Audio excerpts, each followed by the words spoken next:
Ever wonder what happens to nectar inside the hive? How it becomes honey? Why the size differences? How they reproduce and make new hives?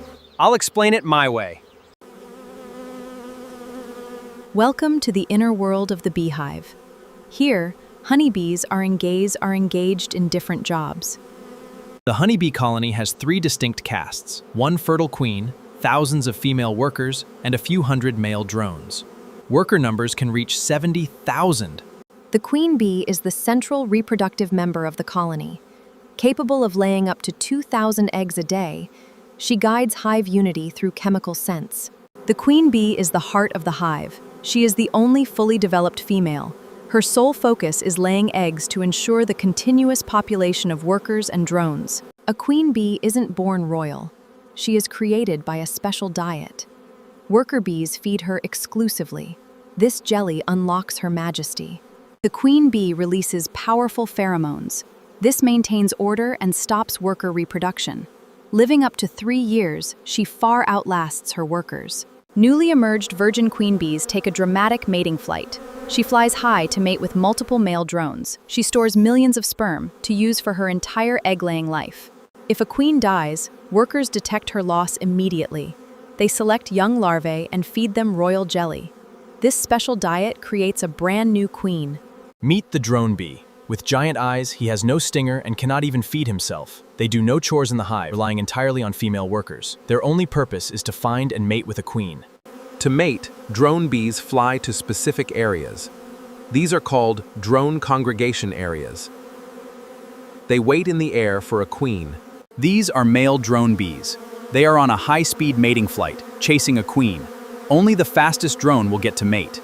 This mid-air race ensures the strongest genetics. To mate with a queen.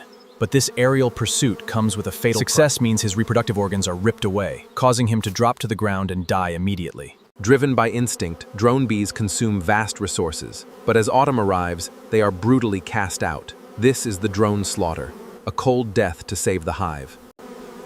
Worker bees are actually all female. They don't have babies themselves, but do all the work to keep the hive alive. Worker bees are imperfect females, unable to reproduce. Driven by maternal instinct, they live only for the community. In peak season, they work themselves to death in just 6 weeks. Newly emerged bees clean out these cells. Within 2 days, they take up nursing. They secrete royal jelly to feed the youngest larvae.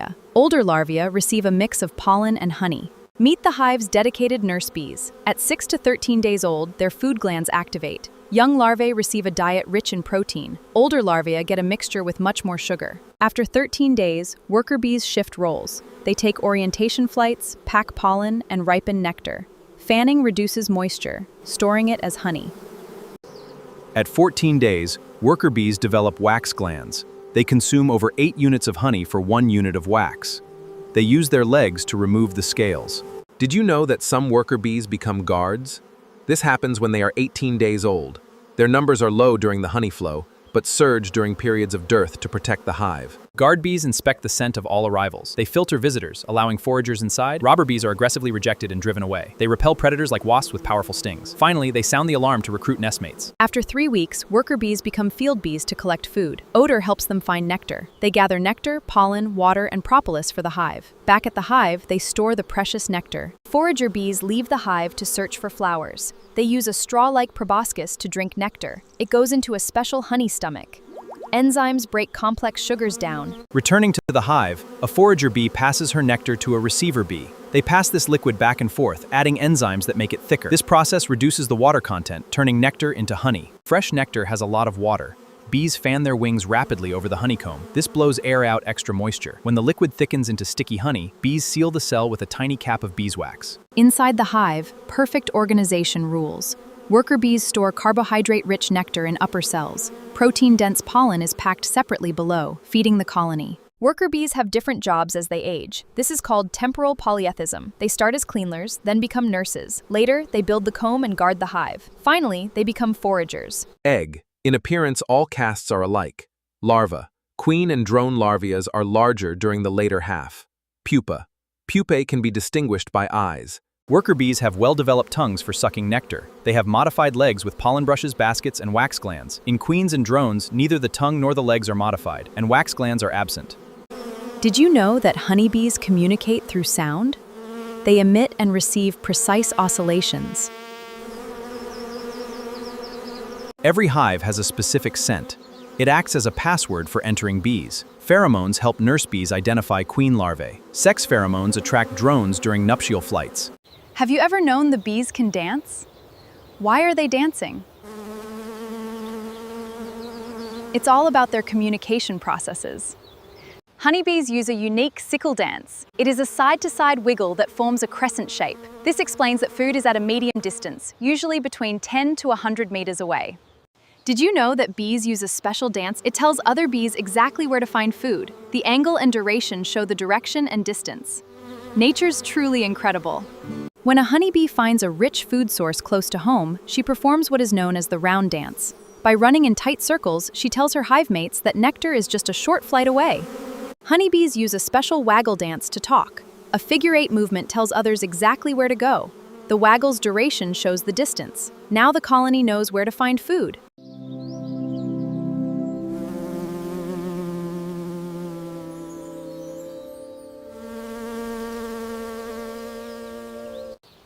You are not simply watching an insect. You are witnessing one of nature's tiny workers, helping sustain a much bigger world. Why are honeybees so important? Their greatest contribution is not honey. It is pollination. When bees visit flowers, pollen sticks to their bodies. As they visit another flower, they transfer that pollen and help plants reproduce. This simple process helps many plants produce fruits and seeds, supporting agriculture and the food we depend on. So bees are not simply honey producers. They are important workers in ecosystems, helping plants reproduce and supporting biodiversity.